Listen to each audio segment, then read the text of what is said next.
Hola a todos y bienvenidos a nuestra presentación acerca de la importancia del pensamiento crítico en la clase de español. Junto con la profesora Viviana Orozco, vamos a hablarles hoy acerca del pensamiento crítico, de qué es el pensamiento crítico y por qué es tan importante incluirlo en nuestra enseñanza. La profesora Viviana Orozco y yo hemos visto que el pensamiento crítico se ausenta mucho de los programas de enseñanza del español y en general de la enseñanza de segundas lenguas. Así que, sin más introducciones, voy a presentarles a la profesora Viviana Orozco. Viviana, por favor, preséntate y háblanos un poquito acerca de ti. ¿Quién eres? Bueno, buenos días, buenas noches. Yo soy Viviana, trabajo como profesora de español en Asia, particularmente en la India. Y bueno, me parece que es muy importante este tema que me ha alegrado mucho participar con este tema y poder intercambiar nuestras perspectivas, Diego, de cómo trabajar esto en la clase. Muchísimas gracias, Viviana, y sabemos que tu experiencia internacional también trae un valor agregado a este tema. ¿Ibas a decir algo más? ¿No? Continúa. Bueno, muy bien. Entonces, gracias Viviana y estoy feliz de presentar hoy con Viviana y de presentar esto para ustedes. Mi nombre es Diego Ojeda y yo soy profesor de español en la ciudad de Louisville, Kentucky. Y bueno, también es un tema que me apasiona porque siento que la clase de lengua extranjera tiene que ser una clase que vaya muchísimo más allá de simplemente la enseñanza del idioma. Entonces, vamos a empezar. Sí, el pensamiento crítico. ¿Qué es el pensamiento crítico, Diego? Bueno, entonces pienso que los aspectos más importantes acerca del pensamiento crítico es la posibilidad que tendríamos o que podríamos darle a los estudiantes de que piensen de una manera clara y racional, es decir, que ellos puedan establecer conexiones lógicas entre las diferentes ideas. Y eso solamente sucede cuando nosotros estamos bien informados. Si nosotros no estamos bien informados, no podemos generar esas conexiones lógicas entre las ideas y posiblemente solamente vamos a perseguir una sola idea. Les pongo un ejemplo. Pensemos en un país poderoso. Pensemos que ese país poderoso tiene un presidente muy poderoso y ese presidente tiene una idea y hay mucha gente que está de acuerdo con esa idea, pero es solamente una idea y ellos siguen ciegamente a su presidente porque solamente escucharon una idea y pensaron que esa era la mejor idea del mundo. Ellos no tuvieron otras perspectivas para comparar, cotejar y poder establecer una conexión lógica entre esas ideas. Así que posiblemente van a seguir haciendo todo lo que les dice su jefe supremo. El pensamiento crítico en nuestros estudiantes les dará la habilidad, por ejemplo, de determinar si un sitio web es bueno o no. ¿Cuántas veces no hemos hecho un proyecto de investigación en la clase y le pedimos a los estudiantes que vayan a Google y consulten acerca de los bailes en Argentina? Y ellos van a Google, ta, ta, ta, ta, ta, y buscan. Y lo primero que ven es el tango. Y sin embargo, en Argentina hay muchísimos más bailes. Pero como ellos están acostumbrados a ver solamente en una dirección y los hemos acostumbrado nosotros a afanarlos para que hagan su investigación rápida, pues lo que sucede es que para ellos va a quedar que el único baile en Argentina es el tango y ya. Entonces, son las ideas y la información lo que ayudan a formar ese pensamiento crítico. Cuando nosotros damos una opinión acerca de un acontecimiento de interés, tenemos que tratar de dar una opinión informada, una opinión objetiva y no solamente una opinión basada en nuestras creencias o en la única cosa que hemos escuchado.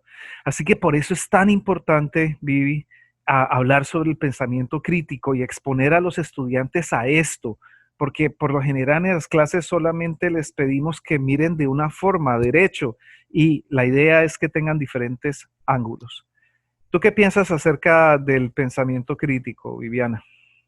Pues Diego, mira, yo pienso que el español y digamos la mayoría de todas las de las lenguas son lenguas vivas, ¿no? Entonces, ¿qué es una lengua viva? Es una lengua que está todo el tiempo en transformación, es una lengua que eh, ayuda a expresar a la gente en medio de su vida cotidiana, en medio de su realidad.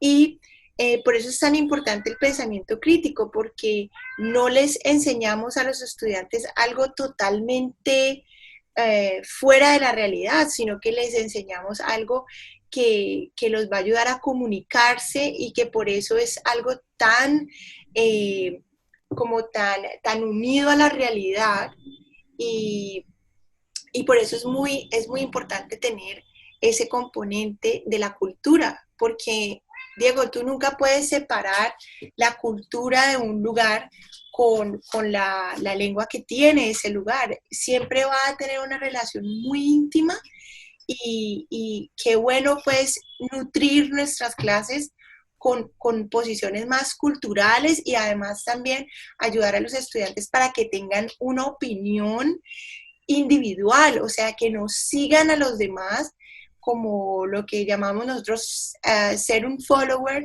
sino que no, que sean ellos los líderes, que sean ellos los que marquen una tendencia y los que puedan decirle a los demás, mire, cambiemos esta perspectiva, estamos siendo un poco cerrados de mente, mejor abramos nuestra mente. Entonces, por eso yo creo que es muy importante el pensamiento crítico en la clase de español. Tienes toda la razón y cuando te refieres a esta actitud de los followers, que solamente somos seguidores, no estamos aprendiendo de manera activa, estamos siendo pasivos. Tienes absolutamente toda la razón. Muy bien. Entonces, como bien nos dijo Viviana, la cultura y el pensamiento crítico van de la mano, por todo lo que nos acaba de explicar Viviana. ¿Sí? Los países son entes no solamente de lengua, los países no solamente son entes políticos, sino que son entes que viven a partir de su propia cultura.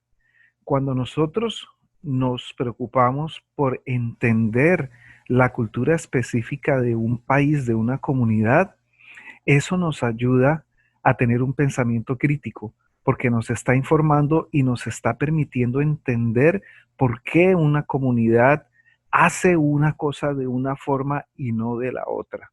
Voy a contarles un ejemplo, ¿sí? Miren, cuando yo era joven, pues no tenía mucha información, ¿sí? Y tenía más o menos unos 12 años. Entonces nos fuimos a vivir con mi familia a Corea del Sur. Y la primera vez que yo fui con mi madre a una plaza de mercado, a un mercado, pues teníamos ganas de comer pollo.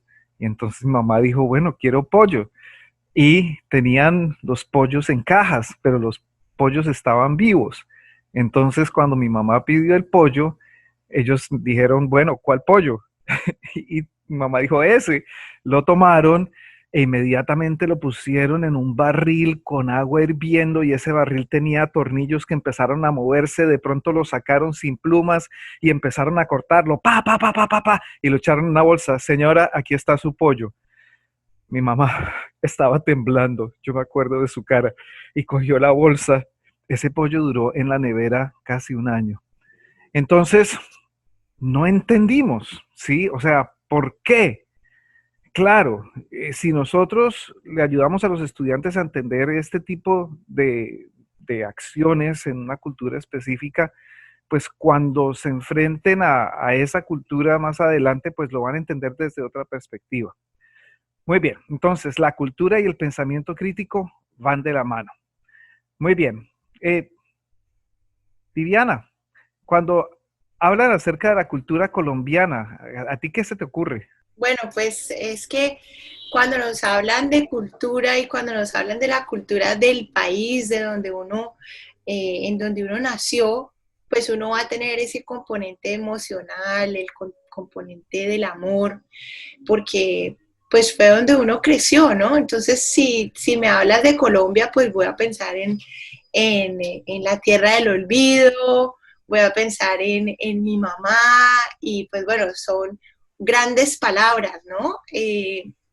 Pero bueno, lo importante es que en la clase de español podamos hacer que los estudiantes tengan ese, ese sentido de ponerse en los zapatos del otro, ¿no? Como de interactuar con el otro, así sea tan diferente a como ellos son, y especialmente a respetar esa diferencia, porque es lo que urge en estos tiempos, ¿no? Que nos han enseñado los medios de comunicación y toda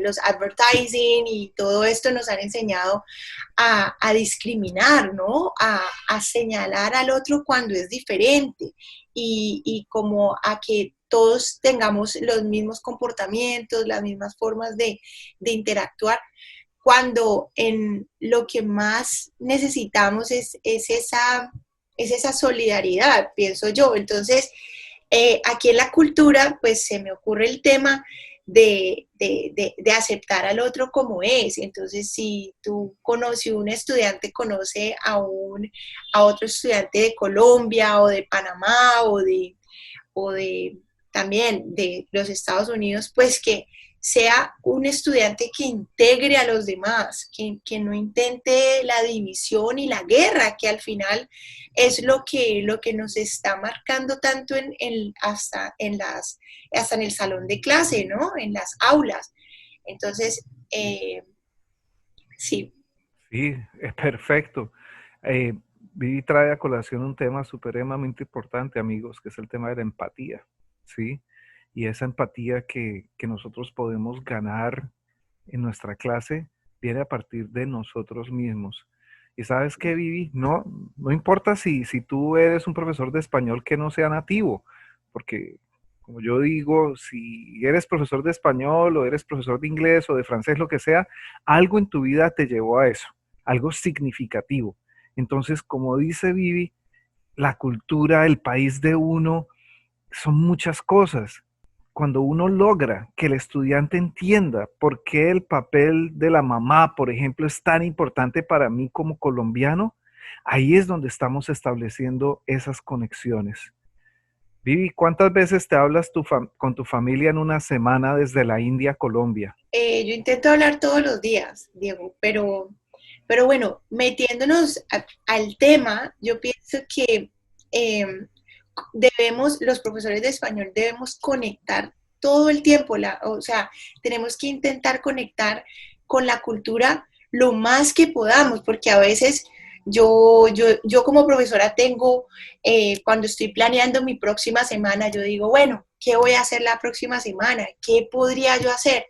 Y hay tantas cosas por explorar desde la parte cultural, y entonces a veces nos encasillamos en decir, bueno, vamos a hacer una clase de gramática, pero sería buenísimo que integráramos esa gramática con la cultura y que hablemos de cosas que ellos nunca han conocido, ¿no? Como eh, comidas típicas, tradiciones, bueno, todo lo que vamos a hablar a continuación, ¿no? Sí, y estamos en el mismo tema, porque a pesar de que te estaba hablando de la familia, lo estaba haciendo porque eso hace parte de la cultura también a nivel de las perspectivas de una cultura, cómo ve la gente de la cultura a su familia.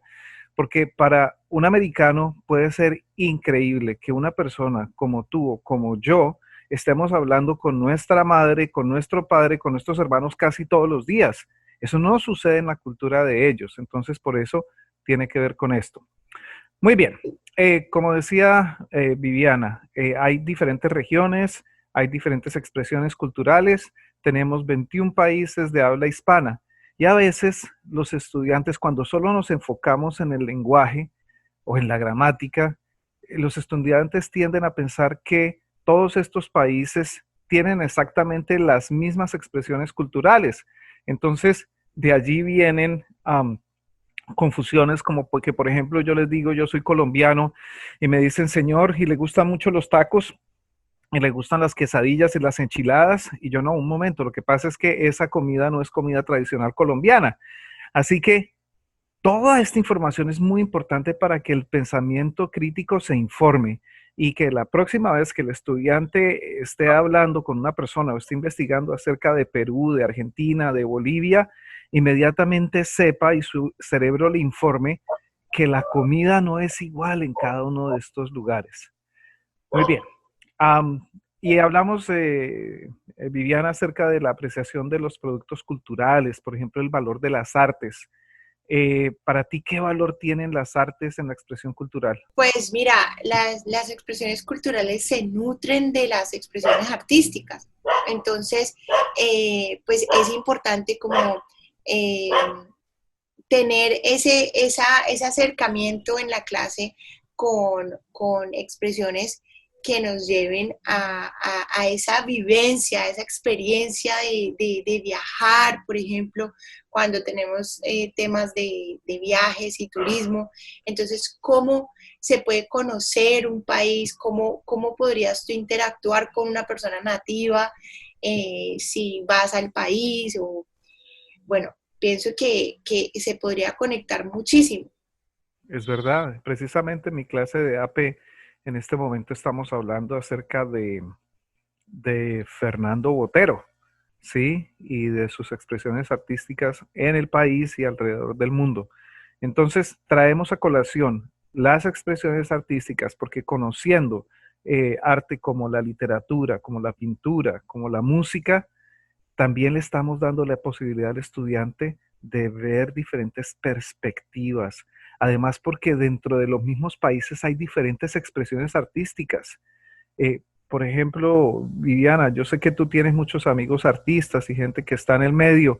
¿Tú puedes ver una diferencia entre un Fernando Botero y alguien que sea, que exprese a través del arte su vivencia de ciudad? Sí, claro, pues si tú ves los artistas de aquí de India, pues ellos tienen un universo totalmente diferente a lo que podría tener una persona mal llamada latina o mal llamada hispana, porque pues esto también va a lo que hemos trabajado en el proyecto que hicimos, cómo nos hemos llamado y cómo realmente, pues a veces no es la forma exacta de nombrar nuestra identidad.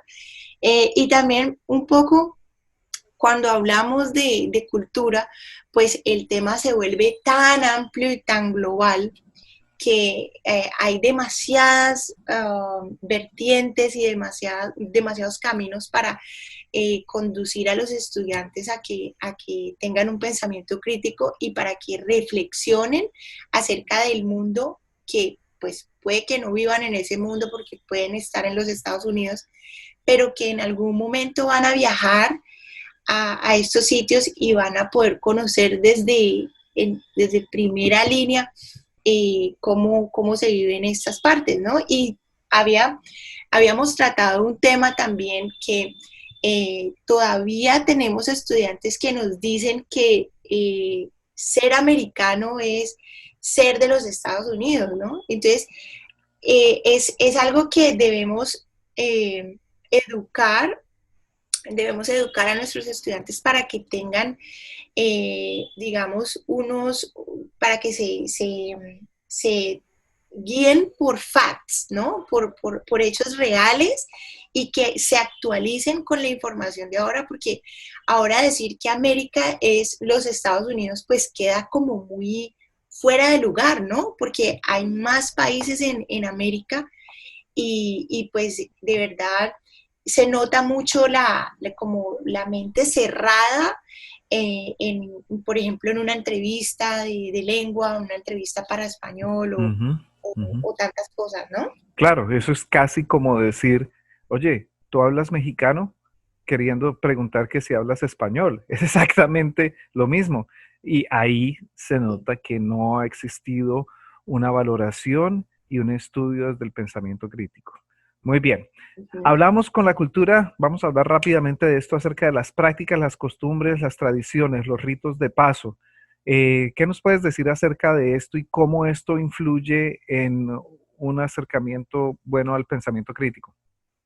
Bueno, pues, por ejemplo, los ritos de paso nos indican la forma en que las personas de esa comunidad valoran los cambios, por ejemplo, los cambios de estación o los cambios en la madurez de una persona, ¿no? Entonces, bueno, cuando cumple 5 años, entonces vamos a hacer la mini fiesta del ratón Pérez, entonces el ratón Pérez viene por tu diente, o luego pues la fiesta tan famosa de las quinceañeras, o luego cuando te casas y tienes una boda, la tradición que se forma para festejar esa boda o para darle contenido pues a tu familia y a tus allegados para celebrar, ¿no? Entonces es esa conexión con la alegría, la conexión con el estar presente y con ser valorado en comunidad,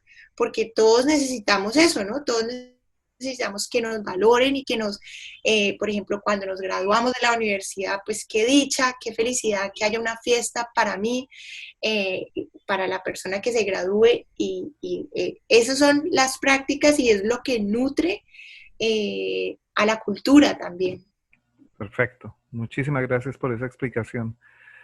Y hablamos también de las perspectivas, es decir, cómo ve el mundo las diferentes culturas, ¿sí?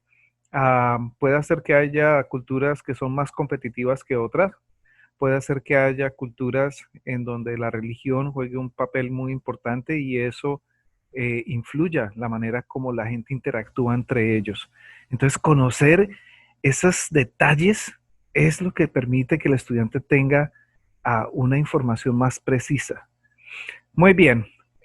Hablábamos también, Miss Viviana, acerca de los estereotipos. ¿Nos puedes hablar de eso, por favor? Sí, pues claro, hay muchos estereotipos con el idioma del español, ¿no? Entonces, nosotros siempre vamos a tener, las personas que nacimos en Sudamérica, siempre vamos a tener la misma pregunta. ¿Por qué, señorita, por qué habla español si usted no es de España? No puedo entender por qué usted habla español si usted no es de España. El español es de España, ¿cierto?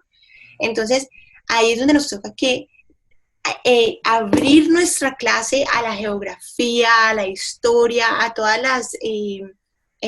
las áreas transdisciplinares, porque ahí nos damos cuenta que sí hay una necesidad de fondo y que no solamente educamos en la lengua, no solamente educamos en gramática, sino que es necesario este componente para que los estudiantes no suenen como tan alejados de la realidad, ¿no? Entonces yo siempre que tengo la oportunidad les explico, no, es que mire, España pues fue un tiempo eh, viajaron a Sudamérica y América para abrir sus colonias, entonces esto pasó en la historia y así es que todos los países de Sudamérica aprendimos español. Entonces, pero también cuando buscas, a mí que me toca buscar muchísimo clip art y cositas para decorar mis clases, porque también enseño elemental, entonces, pues siempre me encuentro con el estereotipo tan marcado de la cultura española, pero hacia el toro, ¿no? Hacia el toro, hacia la fiesta torera, la fiesta brava, y bueno, siempre vemos el estereotipo de la guitarra, del mexicano con el sombrero y de los tacos y el tequila y los cactus, ¿sí? Pero entonces, más allá de esos estereotipos, pues nos estamos jugando la posibilidad y nuestra existencia como maestros de decir, mire, esto no es el español, no podemos encasillar algo que es tan grande, un idioma tan bonito y tan Mm. amplio en solo unos clip art que bueno, nos están marcando como mexicanos, pero hay mucha gente que está incluida ahí que no son mexicanos. Entonces, todo esto es como una reflexión, vamos hacia una reflexión de cómo un estereotipo puede ser muy representativo, pero también encasillar mucho y cerrar mucho el contenido que tiene una lengua tan grande y tan valiosa como el español. Muy bien. Eh, y también cuando hablamos de estereotipos, Miss Viviana, hablamos acerca de diversidad y de inclusión.